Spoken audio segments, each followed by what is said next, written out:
बोलो जयकारा बोल मेरे श्री गुरु महाराज जी की जय।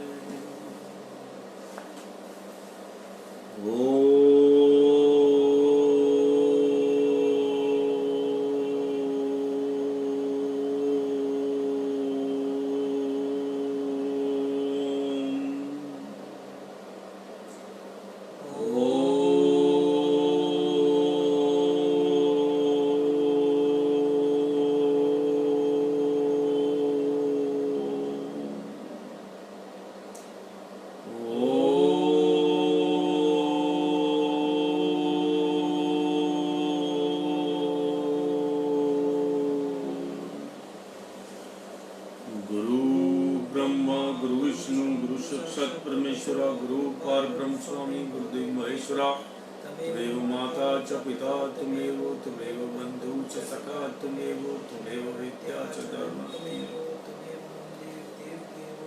वंदो चरण सरोज गुरु मुखमंगलाकार जय सेवक नर होते हैं भवसागर से पार।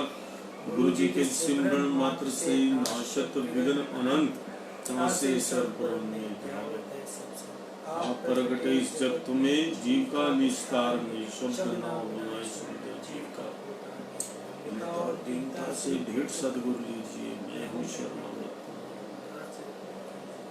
बोलो जयकारा बोल मेरे श्री गुरु महाराज जी की जय। आज 22 जनवरी 2022 अमृतवाणी सेवा ट्रस्ट एवं हरिहर सत्संग मंडल की तरफ से सत्संग का प्रारंभ करते हैं। दैनिक सत्संग का जो हमारा करीब 2 साल से चल रहा है। आज हमारे परम पूजनीय सद्गुरुदेव महाराज जी चौथी पातशाही जी का जन्मदिन है। आप सभी को लाखों लाख बधाई हो। महापुरुष आते हैं धराधाम पर जीवों को चेताने के लिए, रास्ता बताने के लिए और राम बने कभी कृष्ण बने कभी नानक रूप बनाए हैं, अभी तो मेरे सतगुरु प्यारे संत रूप धराए। तो महापुरुष जब आते हैं धरा पर जीवों के कल्याण के लिए, जो संस्कारी रूहें होती हैं उनको जागृत करने के लिए, तो इस तरह करके जो है जो भक्त बन चुका है, जिसके संस्कार अच्छे हैं, उन सब को जो है जोड़ते हैं आपस में महापुरुष। उनको पता है कि ये जो है इनकी जो है ज्योत जो है उसमें भी जान है, इसमें नाम रूपी घी डालेंगे तो ये सारी प्रज्वलित हो जाएंगी, तो रोशनी फैलाएंगी संसार के अंदर। तो आज करोड़ों, आज जब से हमारा धर्म चला है, करीब परमहंस जी महाराज जी के समय से, तो तब से जो है अभी 200 साल के करीब होने वाले हैं जब पाकिस्तान से ये हमारे धर्म की स्थापना हुई थी।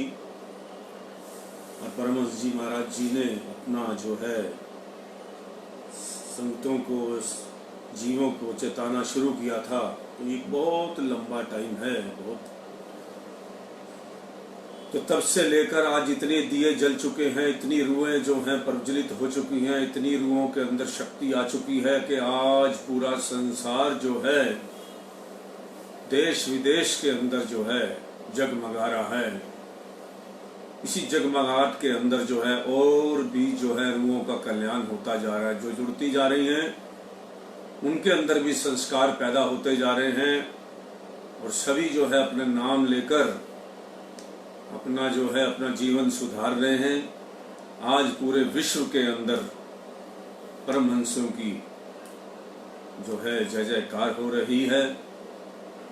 अभी हमारे पहली पातशाही जी महाराज जी की समाधि पर हमारे छठी पातशाही जी महाराज जी गए, और किस तरह से वहाँ पर पाकिस्तान में भी जो है सभी रूहों की जो थोड़ी टिमटिमा रही थी और अपने मालिक के लिए इंतजार कर रही थी, उनके अंदर, सब के अंदर जो है इतना नाम का दीप तेल डालकर आए हैं, इतनी ज्यादा कि वहां पे सभी जो है पाकिस्तान ही ज्योतिमय हो गया। तो इस तरह करके पाकिस्तान जहां जहां महापुरुष जाते हैं वहां पे जो टिमटिमा रही रूहें हैं, जो अपने पुकार कर रही होती है अपने इष्ट देव का, अंदर ही अंदर उनको पता, जब महापुरुष वहां जाते हैं और जब उनको पता लगता है, उन रूहों को तब पता लगता है कि हम तो इंतजार कर रहे थे अपने सदगुरुदेव महाराज जी की, जो हमारे आएंगे, हमारे को जो है हमारी सिंचाई करेंगे, हमारे ये टिमटिमाते जो दिए हैं आत्मा के, उनको जो है इनको जागृत करेंगे, इनके अंदर जान डालेंगे। क्योंकि माया की जो है वो मैल इन संस्कारी रूहों पर भी चढ़ती जा रही है, तो उनको चेताने के लिए महापुरुषों की बहुत जरूरत है कि आकर अपने जीवों को चेताएं और अपना जो है उनको अपना ख्याल करें। धुर दरगाह से तो सब काम होते ही हैं, मगर खुद जो है एक रूप में आकर, उनको आकर जो है निराकार नहीं साकार रूप में भी आकर इन रूहों को जो है चेताना पड़ता है। तो इस तरह करके हम बहुत आभारी हैं अपने गुरुओं के, जिन्होंने हमें जो है समय समय पर जो है जिंदा किया है। हमारे मरे हुए जो हमने मलिन संस्कार थे, जो मलिन संस्कार हमारे जो हैं, जिनके ऊपर अच्छे संस्कारों के ऊपर मैल चढ़ती जा रही थी, उनको आकर धोया सत्संग के द्वारा, नाम के द्वारा, नाम उपदेश देकर हम दोबारा अपने जो है जान आ गई हमारे इस कलयुग के अंदर। और कलयुग के अंदर आज इतना माया का पसारा है कि कोई भी इससे बच नहीं पा रहा। ईर्ष्या, द्वेष, काम, क्रोध, लोभ, मोह, अहंकार और 35 तरह की जो हैं इसके जो हैं आगे विकार हैं, काम के, क्रोध के, लोभ के, मोह के, अहंकार के 35 तरह के जो विकार हैं वो हमारे ऊपर हावी हो चुके हैं। कलयुग के जीव जो हैं वो आलसी हो चुके हैं, नाम जपना नहीं चाहते, माँ बाप की सेवा नहीं करने चाहते, गुरुओं की सेवा नहीं करना चाहते, इष्ट देव अपना जो मानना नहीं चाहते, अपने आप को भगवान समझते हैं। ये कलयुग के अंदर बहुत बड़ी जो है जो कमी है, और कलयुग के जीवों के लिए जो है बड़े कमजोर हैं, दृढ़ इच्छा शक्ति नहीं है। क्यों? सनातन धर्म के हिसाब से वो कर्म कांड सब बंद हो गए हैं, भ्रम ज्ञान में फंस गए हैं। महापुरुष आते हैं, वो इसीलिए जीवों को चिताते हैं और भ्रम ज्ञान से निकालते हैं, और नाम का उपदेश देकर सभी को कहते हैं कि एक काम कर लो, बस इस नाम को जपो और तुम कुछ नहीं कर सकते। क्योंकि कलयुग के जीवों, कलयुग के अंदर ब्रह्म ज्ञान का पसारा बहुत ज्यादा है और किसी के पास पूर्ण ज्ञान नहीं है। तो महापुरुष आकर अपने सेवकों को जो है अपना पूर्ण ज्ञान देते हैं, उनकी ज्योत जलाते हैं, अंदर अंधकार जो फैला हुआ है उसको प्रकाशित करते हैं नाम की ज्योत से। तो तब जाके है कलयुग का जीव जो है वो उनके नाम की ताकत से जो है जिंदा रहता है। कोई गलतफहमी में ना रहे। आज के समय में सभी कमजोर हो चुके हैं। 99% लोग जो है 99.1 सभी का है, 1.1% जो है जो सिर्फ महापुरुषों की वजह से बचे हुए हैं, अपने गुरुओं की वजह से बचे हुए हैं। हम लोग जो हैं वो अपने गुरु जी का धन्यवाद करें कि हम ऐसे भाग्यशाली जीव हैं। इसीलिए हमारे को जब गुरु महाराज जी का सत्संग होता है तो सबसे पहले कहा जाता है भाग्यशाली जीवों, और हम वो भाग्यशाली जीव हैं सच में जिनको नाम का हमें जो है उपदेश मिला। और हमें इस बात में बड़ा गर्व है कि हम जो है, मगर हम घमंड नहीं करना चाहिए, गर्व तो जरूर करना चाहिए कि हम वो हैं, हम वो रूहें हैं जो मालिक के साथ सतयुग में भी थी, द्वापर में भी थी और त्रेता में भी है। ये मैं नहीं कह रहा, ये ग्रंथ कह रहा है मालिक का, ये महापुरुषों द्वारा ग्रंथ कह रहा है कि हम जीव जो हैं, जो गुरुमुख हैं, वो द्वापर में भी थे, त्रेता में भी थे, और कलयुग में अगर जीव वो हमारे संस्कार हैं, हम महापुरुष हमारे लिए स्पेशल आए हैं, अपने बच्चों के लिए आए हैं। अवतार लिया है उन्होंने इसीलिए कि हम जीवों को जो है मजबूत रखें और लोगों को भी जो है इस रास्ते पर लगाएं। हमारा ये फर्ज बनता है कि जो भी थोड़े मैले हैं, थोड़े कुचैले हैं, उन जीवों को भी हमें अपने साथ लगाकर उनका भी उद्धार करना है। जिनकी थोड़ी सी भी जोत नाम की, जिनके अंदर थोड़े से भी संस्कार हैं, उनको जोड़कर महापुरुषों के चरणों में ले जाकर उनसे नाम उपदेश दिलाकर इस तरह से हमें अपना जो है आगे बढ़ना है। तो आज हमारे चतुर्थ पातशाही जी महाराज जी जो थे वो भक्ति के अंदर सिर्फ नाम, एक ही चीज पे वो जोर मारते थे, सेवा, सिमरन, सत्संग जो है नाम, कि नाम जपो, जिसने जपना है जपो। थोड़े सख्त स्वभाव था उनका कि भाई नाम के प्रति वो कोई भी इस तरह की नहीं चाहते थे। तो आज हम आपको थोड़ा सा जीवन परिचय अपने सद्गुरु का जो है बताते हैं। श्री श्री 108 श्री सद्गुरुदेव महाराज जी, श्री चतुर्थ पातशाही जी महाराज जी ने भक्ति के वास्तविक रहस्यों का उद्घाटन नियम व सिद्धांत अनुसार अपने ही ढंग से किया, जैसा कि देश काल व परिस्थितियों के अनुसार महापुरुष करते ही आए हैं। आप सौभ्य वृत्ति, शांत प्रकृति तथा गौर वंदन की आभा लिए हुए मर्यादाओं के नायक थे, इसलिए आपको अधिकांशतः मर्यादा पुरुषोत्तम श्री रामचंद्र जी से उपाधि दी गई है।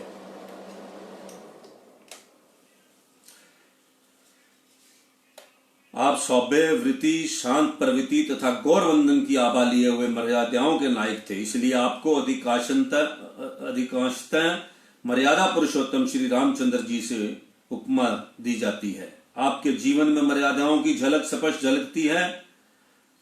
अत्युदार, शरणागत प्रतिपाल, करुणा के अवतार, त्रिगुणातीत, सत्य पथ के नायक आप श्री श्री श्री 108 श्री गुरु महाराज जी श्री चतुर्थ पातशाही महाराज जी के स्वरूप में प्रकट होकर परमार्थ के सिंहासन पर समासीन हुए। आपने अल्पकाल में ही जन जन को प्रेम, भक्ति तथा परमार्थ पथ का वास्तविक ज्ञान कराया। आपके जीवन की कुछ झलकियों को अल्प बुद्धि द्वारा यह प्रस्तुत किया जा रहा है। अवतरण, परोपकारी और परमार्थ के पथ प्रदर्शक महापुरुष तब इस धराधाम पर अवृत होते हैं जब समय उनकी पुकार, युग उनकी गुहार करता है। प्राकृतिक इस सुव्यवस्था को प्रबंधक होने के कारण आवश्यकता की पूर्ति करती है।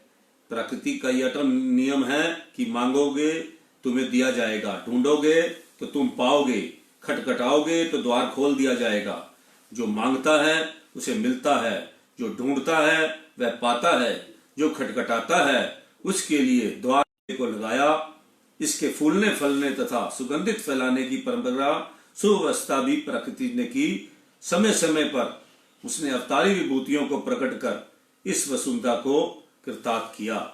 इन महान विभूतियों में से हमारे हृदय सम्राट महाराज धीराज श्री श्री श्री 108 श्री स्वामी बेअंतानंद महाराज जी चतुर्थ पातशाही जी अवतरित हुए।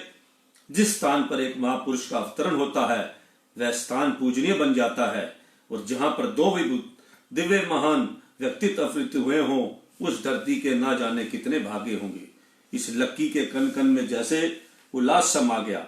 जन कल्याण हेतु परमागत महापुरुषों के अवतरण को निरक्ष श्री परमहंस दयाल जी की अमर ज्योति मस्ती में जगमगाने लगी।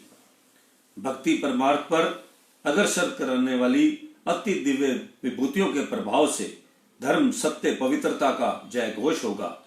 अतः नभ से हर्ष की दुतंदी बजने लगी। ऐसी छटा निरख कर बहारों ने मुस्कान के साथ अपना दामन पसारा। 20वीं सदी के पदार्पण के साथ परमार्थ पथ के भास्कर अंतर्मानस के अंधकार को मिटाने के लिए श्री स्वामी बेअंतानंद महाराज जी का अवतरण हुआ।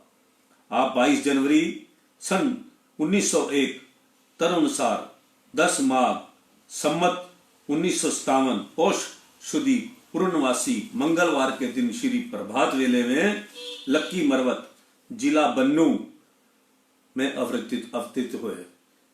जिला बन्नू जो है वो पाकिस्तान में था। पूर्व दिशा में जो ही उषा का आगमन हुआ, इस अमर ज्योति की श्री नवल प्रभाव आ गई। जैसे सूर्य की किरणों को पाकर पंकज खिल उठता है, उसी प्रकार भक्ति परमार्थ की अभिलाषी आत्माएं इस भक्ति के दिवाकर को पाकर प्रफुल्लित हो उठी। अमृत बेला में पक्षियों ने कलवर किया, लालिमा ने दिशाओं को लाली से भर दिया। भक्ति परमार्थ की लालिमा में प्रेमियों ने अपने भाग्यों को सहारा। पाप अधर्म एवं कुप्रतियों अपना दामन संभाल विदाई लेने लगी। पूज्य श्री चोखाराम जी को अपने आपके पिता तथा पूज्य श्रीमती कंवरबाई जी को आपकी माता बनने का श्रेय प्राप्त हुआ। आपके दाएं श्री चरण में चक्र चिन्हों का समन्वय ऐसा था जिसकी शोभा देखते ही मन मुग्ध हो जाता और श्री चरण स्पर्श करते ही आत्मिक सुख तथा शांति की अनुभूति होने लगती। नाम संस्करण के दिन आपका शुभ नाम श्री मूलचंद जी रखा गया। संत महापुरुष जगत की मंद अवस्था को सुधारने के लिए अवतार धारण किया करते हैं। बचपन में ही आप गंभीर, एकांत प्रिय, शांत प्रवृत्ति, सुशील स्वभाव एवं अपनी मस्ती में मस्त रहने वाले थे। आपकी बाल लीलाओं का सुअवसर भी इसी स्थान लक्की मरवत को ही मिला। आपको अत्यधिक खेलना तथा बातचीत करना अच्छा न लगता था, अतः आप बचपन से ही साधु स्वभाव के कारण निर्लिप्त रहते थे। जबकि प्राय बाल अवस्था में क्रीड़ा, मनोरंजन, चंचलता एवं अबोधपन की प्रबलता होती रहती है, तब आप इन सब से विलग्न होकर अपने ही विचारों में लीन रहते थे।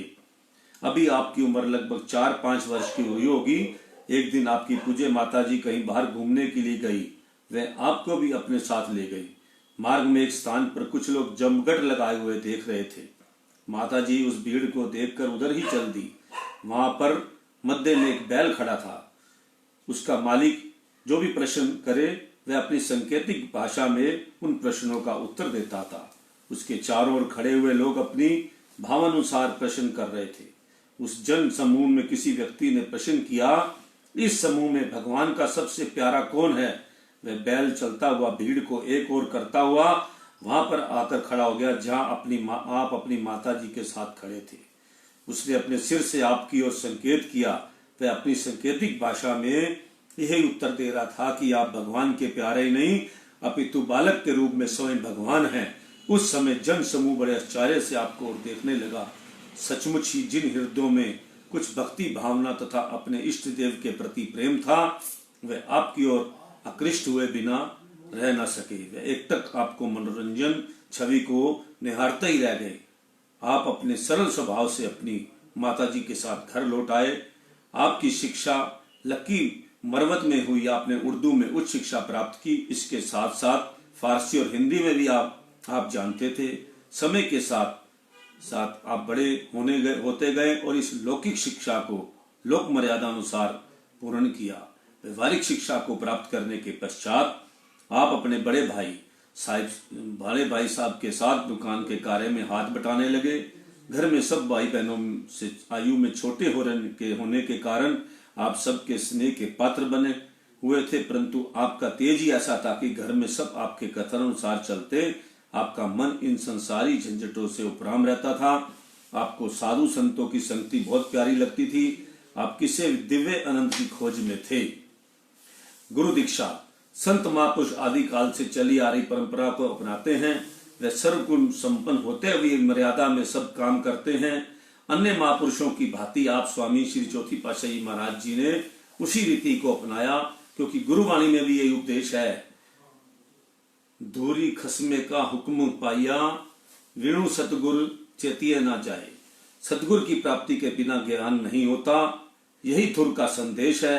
चाहे अवतार स्वयं ज्ञान के भंडार दाता एवं मालिक होते हैं, फिर भी गुरु दीक्षा का आदर्श स्थापित करने के लिए मानवीय लीला भी यही दर्शाते हैं कि सतगुरु के बिना पूर्ण ज्ञान की प्राप्ति नहीं हो सकती। आप नित्य नियम तो श्रद्धा पूर्वक किया करते थे। समय के पाबंद रहना आपका मुख्य धर्म था, जिसे आपने पूर्णतः निभाया। इसी दैनिक नित्य कर्म एवं साधु संतों की सेवा तथा संगति से आपके हृदय में गुरु दीक्षा के लिए उत्कट इच्छा जागृत हुई। आप प्राय सभी आने जाने वाले साधु महात्माओं को कहा करते थे कि अभी हमें पूर्ण शांति का अभाव खटकता है। ऐसे ही समय पाकर वह श्रवण अवसर आ गया कि एक बार श्री परमहंस अवतार जी श्री दूसरी पातशाही जी लक्की मरवत में भक्त साई राम जी के घर विराजमान थे। लक्की पर्वत शहर के समीप वह दूर की संगतें श्री दर्शन के लिए आ रही थी। श्री अमृत वचनों का रसपान करते हुए श्रद्धा और प्रेम की निर्मल भावनाएं उनके दिलों में लहरों के समान हिलोरे ले रही थी। जो श्री प्रेमी श्रद्धा व प्रेम से श्री सद्गुरुदेव महाराज जी श्री दूसरी पातशाही जी को अपना ग्रह पवित्र करने हेतु श्री चरणों में विनय करता, तो श्री सद्गुरुदेव महाराज जी भी बड़े ही प्रेम से उस श्रद्धालु प्रेमी की विनय को स्वीकार कर लेते थे और दिन के समय उस प्रेमी के ग्रह को पवित्र करते थे। वहां अमृत प्रवचन तथा सत्संग उपदेश श्री अधिकारी और संस्कारी आत्माएं अत्यधिक लाभ प्राप्त करती थी। श्री सद्गुरुदेव महाराज जी दूसरी पातशाही जी के आगमन का समाचार संपूर्ण लक्की पर्वत में फैल गया। इस स्वर्णिम अवसर का संदेश आप श्री स्वामी श्री चौथी पातशाही जी के घर तक भी पहुंचा। आप उस समय दुकान पर गए हुए थे। पूज्य माता जी ने आपसे पूछे बिना कोई काम नहीं करती थी। वह इसी प्रतीक्षा में थी कि कब आप घर आए और माता जी आपसे पूछकर श्री सद्गुरुदेव महाराज जी को ग्रह पवित्र करने के लिए विनय करें। आप उस दिन अचानक दोपहर को दुकान का कार्य अधिक होने से आप घर न आए। माता जी आपके आगमन की राह में नाइन बिछाए घड़ियां गिन रही थी। रात्रि समय घर आकर अभी आपने भोजन भी नहीं किया था कि माता जी दिन भर की उत्सुकता को अधिक देर तक न रोक सकी और आपके सन्मुख यह विचार प्रकट कर दिया। श्री सद्गुरुदेव महाराज जी ने भक्त साहिब राम जी के घर में कृपा फरमाई है, आप भी ग्रह पवित्र करने के लिए विनय करें। आपके हृदय में एक नई उमंग जाग उठी। अंदर ही अंदर चित्त हर्ष में झूम उठा, जैसे किसी ने हार्दिक अभिलाषा के पूर्ण होने का संदेश दिया हो। माता जी को उत्तर दिया कि आप महापुरुषों को पहले ही घर क्यों ना लाई? क्या हमने सत महापुरुषों के लिए कभी मना किया है? लो हम अभी जाते हैं। इतना कहकर आप बिना भोजन किए ही भक्त साहिब राम जी के घर की ओर चल दिए। कितनी विचित्र लीला है प्रकृति की। कभी प्रेमी प्रीतम की मिलन की चाह में तड़पता है तो कभी प्रीतम प्रेमी के पास चलकर आते हैं। रास्ते में ही आपके दिल में एक विचित्र प्रकार के आनंद की लहरें तरंगित होने लगी। आप ही मन सोचने लगे, पहले भी तो ऐसा कई बार साधु संतों को ग्रह पवित्र करने के लिए विनय कर चुके हैं, किंतु तब तो कभी ऐसा हृदय में उल्लास नहीं हुआ। आज तो ना जाने क्यों मन में क्या हो रहा है। ऐसा प्रतीत हो रहा है जैसे कोई खास खोई हुई निधि मिलना चाहती है। आप भक्त जी के घर पर पहुंचे। श्री सतगुरुदेव महाराज जी दूसरी पातशाही जी वहां सत्संग उपदेश कर रहे थे। उनके श्री दर्शन से ही आपका दिल अपना ना रहा। श्री अमृत वचन सुनते ही तन बदन की शुद्धि भी भूल गए। श्री परमहंस कबीरदास जी का कथन है, सतगुरु मारा तान कर शब्द सुरंगी बान, मेरा मारा फिर जिए तो हाथ न कहूं कमान। पार ब्रह्म सतगुरु की पहचान ही यही है कि उसका उपदेश तीनों गुणों से ऊपर होता है। उनका दिया हुआ नाम मंत्र का चूक बाण है, जिसके हृदय में वह प्रवेश कर लेगा वह अपनी बुद्धि के समस्त कौशल को भूल जाएगा। अपनी आत्मा के सत्कार करने में उसे कोई कठिनाई न होगी, यह 100% निश्चित है। श्री गुरुदेव महाराज जी दूसरी पातशाही जी के सत्संग उपदेश की समाप्ति पर आप श्री स्वामी श्री चौथी पातशाही मैंने उसी समय वहां गुरु दीक्षा ग्रहण कर इस मर्यादा को पूर्ण किया। नाम दीक्षा प्राप्त करते ही जैसे एक दीपक से दूसरा दीपक उसी ज्योति को अपने में भर लेता है, वैसे ही आपकी दशा श्री सद्गुरुदेव महाराज जी के शुभ संयोग से हुई। श्री सद्गुरुदेव महाराज जी श्री दूसरी पातशाही जी अपने प्रेम प्रिय अन्य शिष्य को पाकर मन ही मन प्रसन्न हो रहे थे। उनकी साधना भी नई उमंगों के हार पिरो रही थी। भक्ति पथ पर दृढ़ कदम रखकर चलने वाले अलौकिक शिष्य को पाकर श्री परमहंस दयाल जी श्री पहली पातशाही जी की मौज को साकार होते देख उनकी प्रसन्नता की सीमा ना थी। उन्होंने आपको एक ही दृष्टि में निहाल कर दिया, क्योंकि संत महापुरुषों में विशेष गुण है। पारस मेरु संत में बड़ी अंतरो जान, वह लोया कंचन करे ये कर ले आप समान। पारस एक पत्थर है जो उस लोहे से छू जाए तो सोना बना देता है, और संत महापुरुषों में अत्याधिक भेद होता है। पारस यदि लोहे छू जाए तो उसे सोना अवश्य बना देता है, परंतु उसे अपना रूप पारस जैसा नहीं बना सकता। संत महापुरुषों की संगति में यह विशेष गुण होता है कि ये वो जो जीव उनकी पावन संगति श्रद्धा विभोर होकर करते हैं वह उन्हें अपना ही रूप बना लेते हैं। संस्कारी और अधिकारी आत्मा ही ऐसी बनने में समर्थ होती हैं। श्री सद्गुरुदेव महाराज जी दूसरी पातशाही जी के चरण दर्शनों ने ही उनके हृदय में मालिक के प्रेम की इस वह लटक लगा दी, जिनके लगते ही आपने समस्त संसार को भुला दिया। आपने नाम दीक्षा लेकर श्री चरणों में गा पवित्र करने के लिए विनय की। आपकी विनय को स्वीकार कर श्री जगदूत महाराज जी ने आपके घर में कृपा की। माता जी व घर के अन्य सदस्य तो आपके बदले हुए रंग रूप को देखकर चकित रह गए। आप तो समस्त सुध बुध खोए हुए भ्रम भंवर की भांति श्री सतगुरुदेव महाराज जी की श्री छवि को क्रांति पर मुग्ध हो गए थे। आपने दिल भरकर इस दर्शन रूपी अमृत को पिया। जब आपकी दशा मछली की न्याय बन गई, जिस तरह मछली पानी से अलग होने पर तड़फती, इसी प्रकार आपको श्री सतगुरुदेव महाराज जी से एक क्षण के लिए विलग्न होना असह्य हो गया। आपने श्री सतगुरुदेव महाराज जी के सन्मुख शिष्य रूप में इस कथन को बिल्कुल सिद्ध कर दिया कि जिमी चंदा लहे चंदमणि अमी द्रवत तिहिर काल, गुरुमुख निर्खत शिष्य को अनुभव होत विशाल। जिस प्रकार चंद्रमा को देखते ही चंद्रकांत मणि पिघल कर बहने लगती है, इसी प्रकार सतगुरु के स्वरूप को निहारते ही शिष्य का हृदय पसीज उठता है और उनका अनुभव विशाल हो जाता है। अर्थात जैसे चंद्रमा की किरणों को अपने ही सम्मिलित करने की योग्यता केवल चंद्रमणि में होती है, उसी प्रकार श्री सतगुरुदेव महाराज जी के दर्शन करते हुए उनसे रूहानी शक्ति ग्रहण करने की क्षमता केवल उच्च संस्कारी शिष्य में ही होती है। आपने भी चंद्रकांत मणि की न्याय ही श्री सतगुरुदेव महाराज जी श्री दूसरी पाद जी के दर्शन से अपरिमित आत्मिक लाभ अनुभव किया। श्री सतगुरुदेव महाराज जी ने आपके ग्रह को पवित्र किया तथा पूतना भक्त शाही राम जी के घर पधारे। वहीं पर सत्संग उपदेश की पावन धारा में जन जन को मंजन कराने में निरंतर है। अब आपका प्रेम भी तीव्र गति से बढ़ता गया। आप सारा दिन भक्त साहिब राम जी के घर में सतगुरु महाराज जी की सेवा में व्यतीत करते। रात्रि समय जब सारी संगत अपने अपने घरों को लौट जाती तो आप सेवा में ही लगे रहते। जब श्री सतगुरुदेव महाराज जी आपको घर जाने की आज्ञा फरमाते तो आपको श्री आज्ञा अनुसार घर जाना पड़ता। आप घर तो चले जाते, परंतु रात्रि का एक एक क्षण गिन गिन कर बीतता। उस समय वह वियोग के क्षण आपको युग समान व्यतीत होते हुए प्रतीत होते थे। जैसे जैसे रात गुजर कर ब्रह्म मुहूर्त में घर से चल देते, अभी भक्त जी के घर का दरवाजा खुलता भी नहीं पाता था कि आप द्वार पर खड़े हो जाते और प्रेम में मगन हुए किवाड़ खुलने की प्रतीक्षा करते। श्री सतगुरुदेव महाराज जी तीसरी पातशाह जी महाराज का आपका अत्यधिक प्रेम था। वह भी इसी लकी मरवत में अवतरित हुए थे तथा श्री सतगुरुदेव महाराज जी श्री दूसरी पातशाह जी के चरणों में उनका नए अनुराग था। भक्त साहिब राम जी की श्री उच्च कोटि के प्रेमियों में थे। अतः तीनों स्वामी वैराग्यानंद जी महाराज जी, स्वामी बेंतानंद जी महाराज जी तथा भक्त साहिब राम जी परस्पर मिलते तो प्रेम के समुद्र में मानो बाढ़ आ जाती, जिनकी लहरें एक दूसरे से आगे बढ़ना चाहती हो। अतः जब तक श्री सतगुरुदेव महाराज जी दूसरी पातशाह जी भक्त साहिब राम जी के घर में विराजमान रहते, आप तीनों मिलकर सतगुरुदेव महाराज जी की सेवा बड़े प्रेम और श्रद्धा लगन से करते रहते। तो इस तरह से आज हमने चतुर्थ पातशाही जी महाराज जी के आपको जीवन परिचय, गुरु दीक्षा सब आपको सत्संग में बताया है कि महापुरुष आते हैं तो किस तरह से एक दूसरे के साथ रूह कैसे मिलती है, कैसे आते हैं। तो ये सब कुदरत का एक बनाया हुआ सिस्टम है कि जीवों को जो है भव सागर पार करने के लिए नाम की ज्योति जलाने के लिए डंका बजाते हैं। और आज ऐसा डंका बज चुका है और महापुरुषों के सच्चे महापुरुष जो हैं अवतार ले चुके हैं।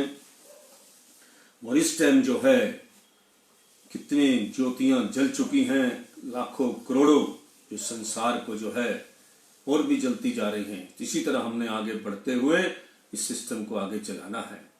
तो अनंत सिंह अब आपको अमृत उपदेश सुनाएगा, अमृत वचन आज के।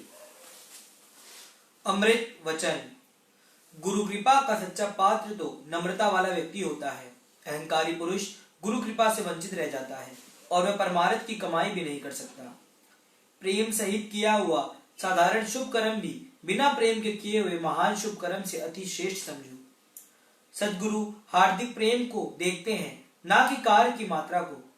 अपने शरीर के सुख आराम के लिए थोड़ा समय भी अधिक समझना चाहिए और मालिक की भक्ति के लिए अधिक समय भी कम समझना चाहिए, क्योंकि वास्तव में मनुष्य जन्म का समय मिला ही प्रभु भक्ति के लिए है। सच्चा प्रेमी तो वह है जिसमें स्वार्थ बिल्कुल ना हो, दिल में यही तमन्ना हो कि मेरे कर्मों और विचारों द्वारा कोई तो मालिक के निकटतम संपर्क में जाए। सच्चा प्रेमी एक प्रियतम के बिना अखिल विश्व के राज्य में भी सुख नहीं समझता। हम चाहते हैं कि दूसरे भूल या गलती करे ही नहीं, परंतु इस विचार को छोड़ अपनी भूलों या गलतियों को सुधारने का विचार करें तो अधिक अच्छा होगा। मालिक तो प्रत्येक दिल में विराजमान है, केवल देखने वाली दृष्टि चाहिए। दिल इंसा बवत खाना है मौला। जब हम दूसरों को डांटते हैं तो प्रसन्न होते हैं, परंतु स्वयं तो साधारण सी बात सहन नहीं कर सकते। इससे यह स्पष्ट होता है कि हमने सब में उस मालिक की ज्योति को नहीं देखा, नहीं तो किसी पर क्रोध करके किसी को दिल दुखी ना करते। जैसा स्वयं को बनाना चाहिए, यदि वैसा नहीं बना पाते तो दूसरों को अपनी रुचि के अनुकूल कैसे बनाओगे। सद्गुरु को प्रिय लगना चाहते हो तो किसी की निंदा ना करो, दुखी को धीरज दो, निर्बल की बोझ उठा सहारा दो, अनजान को अच्छी सम्मति दो और बिछड़े हुए को मालिक से मिलाओ। सद्गुरु से निभाना गुरुमुख का परम कर्तव्य है। अपना आप गंवाना पड़ता है। स्वयं को अनजान समझ दूसरों को बुद्धिमान कहो, जीवा पर नियंत्रण रखो, मन को जीतो, सद्गुरु को प्रसन्न करो तो निभ जाने की संभावना है। तुम्हें सद्गुरु ने असीम कृपा करके शरण में रखा है, सेवा करने के लिए तथा आत्मिक उन्नति के लिए। यदि ऐसे स्वर्ण अवसर को गफलत और आलस्य के कारण हाथ से खो दिया तो फिर न जाने कब ये अवसर हाथ आए। इसलिए तन प्राण से सेवा और भजन करके इस अवसर से लाभ उठा लो, ताकि इस मानव जन्म का पूरा लाभ प्राप्त हो।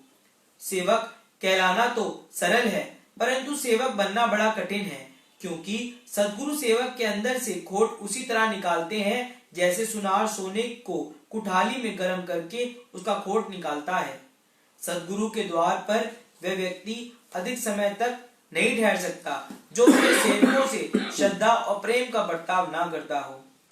सच्चे सेवकों की जीवनी पर विचार करने से हम स्वयं यह देख सकते हैं कि किस सीमा तक हम गुरु भक्ति में दृढ़ हैं और हम में सेवकाई का अंग किस सीमा तक समाया हुआ है। उन सेवकों के जीवन चरित्र से यह विदित होता है कि उन्होंने सेवक धर्म निभाने के लिए कितनी कुर्बानी की, कठिनाइयां, निरादर और उलानों की परवाह ना की, यहाँ तक कि तन भी न्यौछावर कर दिया। अब हम उनकी तुलना में अनुमान लगाएं कि हमने कितनी कुर्बानी की है। जिस सीमा तक कुर्बानी होगी उसी सीमा तक हम भी भक्ति की दात प्राप्त कर सकेंगे। जिन्होंने अपना सर्वस्व तन मन धन सद्गुरु के चरणों में समर्पण कर दिया है, उन्होंने ही नित्य जीवन का आनंद प्राप्त किया है। ऐसी त्याग की मूर्तियों को उनके जीवन काल में लोग चाहे कुछ भी समझे, परंतु मरणोपरांत उनकी महिमा गायन करते नहीं गाते।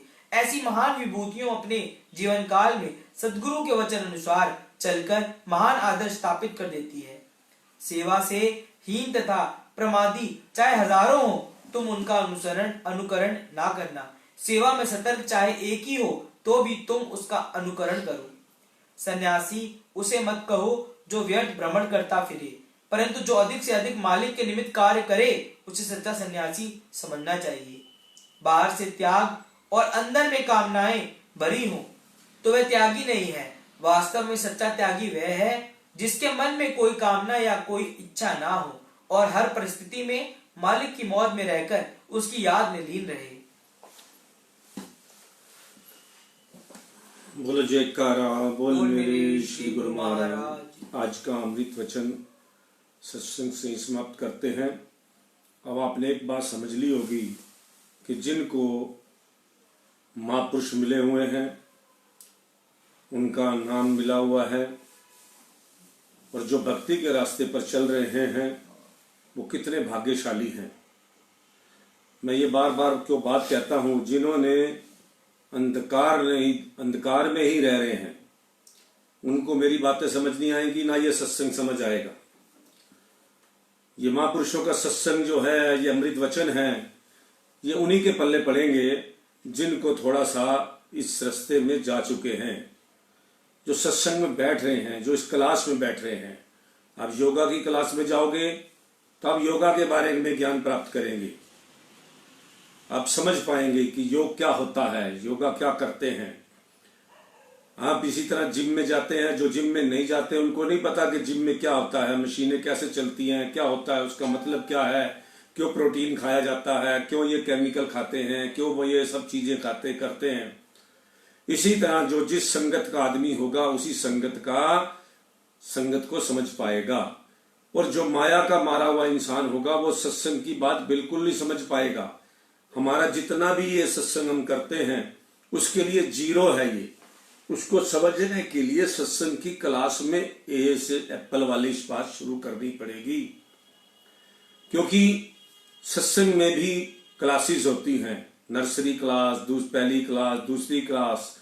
इसमें जैसे आप नाम का अपने मालिक के जो है क्लास में बैठेंगे तो आपको जो है महापुरुषों के वचन की समझ आने लग जाएगी, उनको उनकी बातों की समझ आने लग जाएगी, वो क्या चाहते हैं, क्या कहते हैं। इसी तरह जो क्लास में नहीं बैठा उसको बैठना चाहिए। एक बार प्रभु का ये सत्संग का रस आ गया तो फिर समझो कि आप माला माल हो गए। धन से कभी भी शांति नहीं मिलने वाली। कितना मर्जी धन जोड़ लो, करोड़पति भी देख लिए, अरबपति भी देख लिए और खरबपति भी देख लिए, सब रोते फिर रहे हैं। शाम को मैंने अभी एक हमारे दोस्त हैं, बहुत पैसा है उनके पास, 5 स्टार होटल के शेफ उनके यहाँ आते हैं, चांदी के बर्तनों में खाना खाते हैं, सारा दिन भौतिकता की बातें करते हैं। उनके घर जाएं ऐसा लगता है किसी बंधन में बंध गए हैं। हर चीज पे जितने घर के आदमी नहीं, जितने नौकर हैं, आदमी एक बंधनों में बंध चुका है। नाम भगवान का नाम ले सकते हैं न कुछ हो गया, क्योंकि कभी 36 तरह की प्रॉब्लम्स, इस बड़ी बड़ी कोठियां जो जिसके अंदर हम चांदी के पिंजरे में, सोने के पिंजरे में कैद हो जाते हैं वो लोग, वो ठीक नहीं है। कैद होना ठीक नहीं है। आजाद रहिए, इन माया से आजाद रहिए। ये माया सोने के पिंजरे में जब कैद कर लेती है तो आप किसी काम के नहीं रह जाते।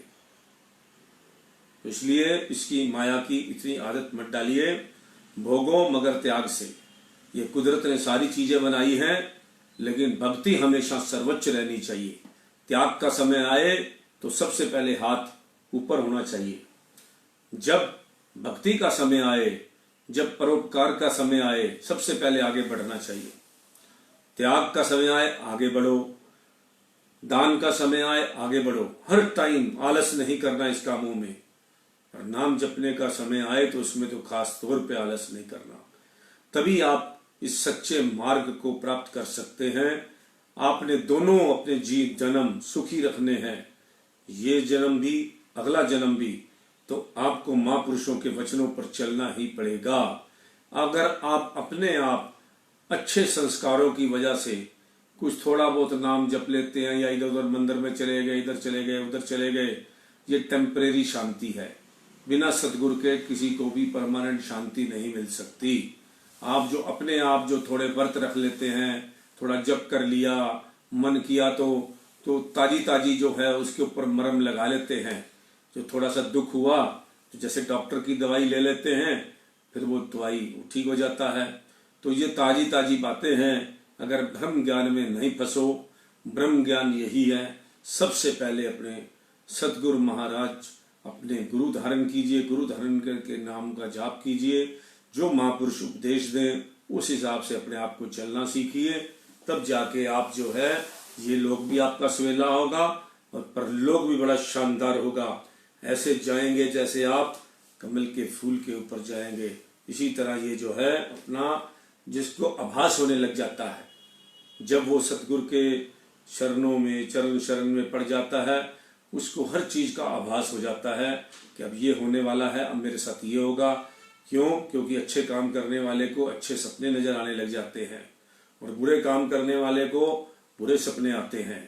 इसलिए जब आप मालिक के ध्यान की तरफ लगेंगे तो आपको बड़े बड़े अच्छे रास्ते नजर आने लग जाएंगे और अच्छे रास्तों को पकड़ते चले जाइए तो आप जो है सीढ़ी बन जाएगी आपकी वहां परलोक तक की। तो इसी तरह ये महापुरुष हमें जो नाम दान देते हैं वो इसी सीढ़ी बनाने के लिए देते हैं कि परलोक के किसी तरीके पहुंच जाएं और अपनी आत्मा को परमात्मा के साथ मिलन कर सके। जय सच्चिदानंद, जय सच्चिदानंद, जय सच्चिदानंद। राम राम, राम राम।